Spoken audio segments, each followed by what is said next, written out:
Yeah, I haven't been comfortable with my physical body since I was in my 20s. Yeah, and the thing is, you have to. The thing is, being comfortable in your physical body is a lot about just accepting who you are and doing what's best for your body. Um, I am still not feeling well from being sick, and so we haven't done very much recently. We've been having to make phone calls and return emails and everything, but we haven't done very much. So that's why we wanted to record this video. And yeah, just take care of ourselves. And we decided to go to the store and just grab things that were already made, like, like a cheese and fruit tray, and then like a veggie tray. And I opened it, and the tomatoes went everywhere, and they went under the couch, and it was like so hard to get them.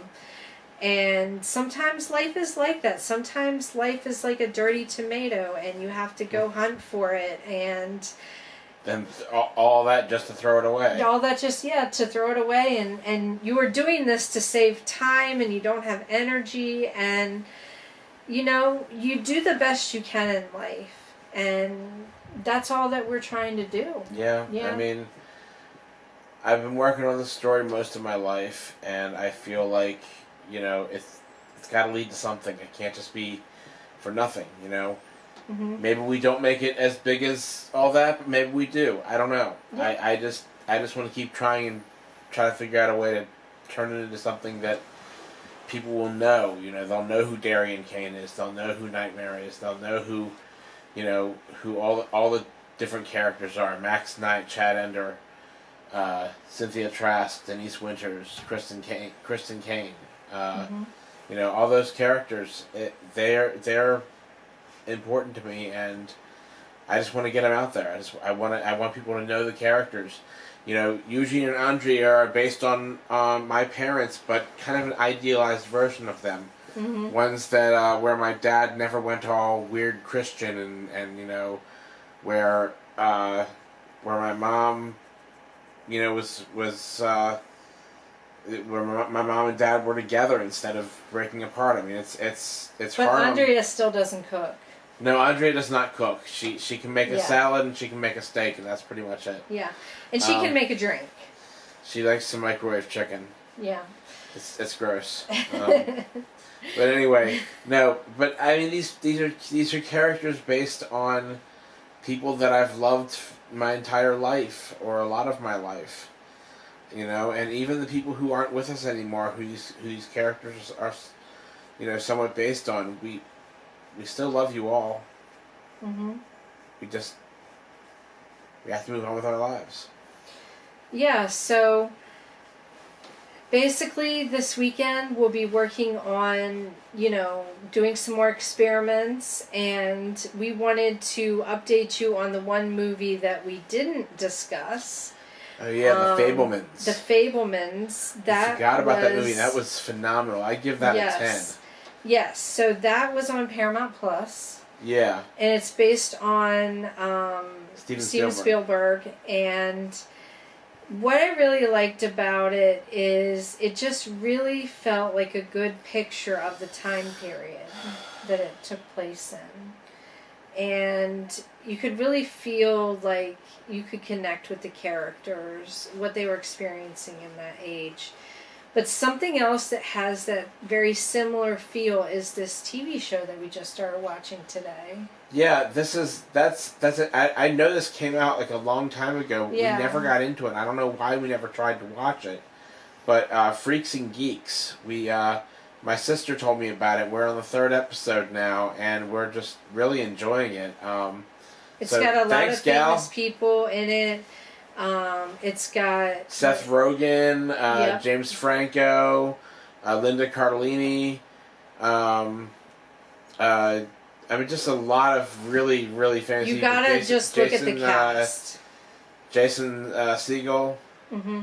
And they're all so young, and you're just like, oh my gosh, it's crazy to watch.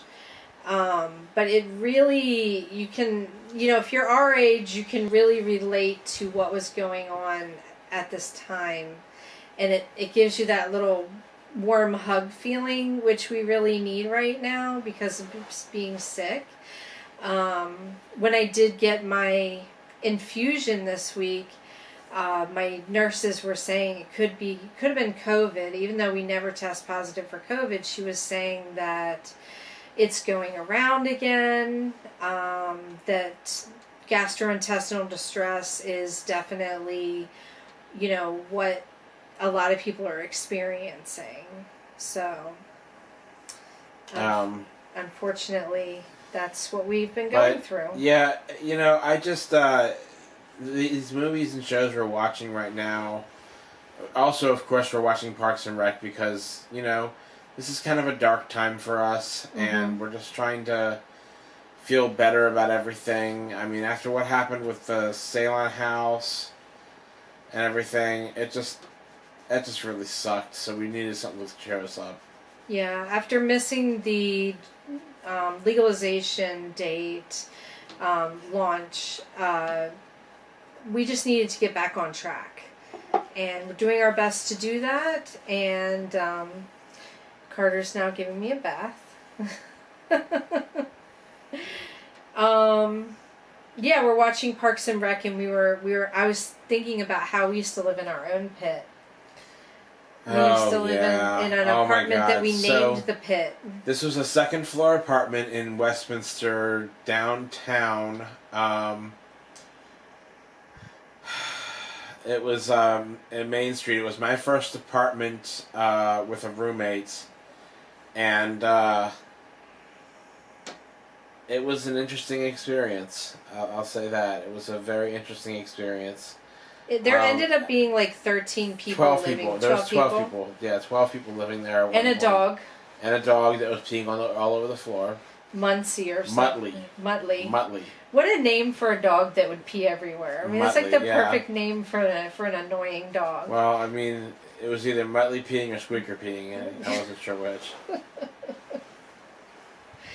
What a time we had back then. I mean, it was only like, what, 2 bedrooms? Yeah, it was 2 bedrooms. It was 2 bedrooms. At one point when I was there, before I met Ellen, we had turned it into 3 bedrooms by taking away a living room. Yeah. And I actually took the living room as my bedroom for a little while, which was fucking crazy. That was a crazy place to live. I mean, that was just nuts.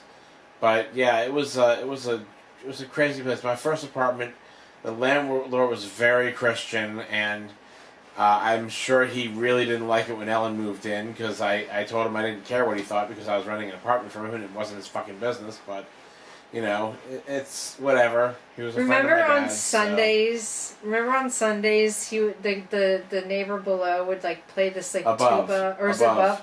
And it was like, burr, burr, burr, and he was a big guy, too. We used to make fun of him. Yeah. That was funny. Yeah. That was funny. We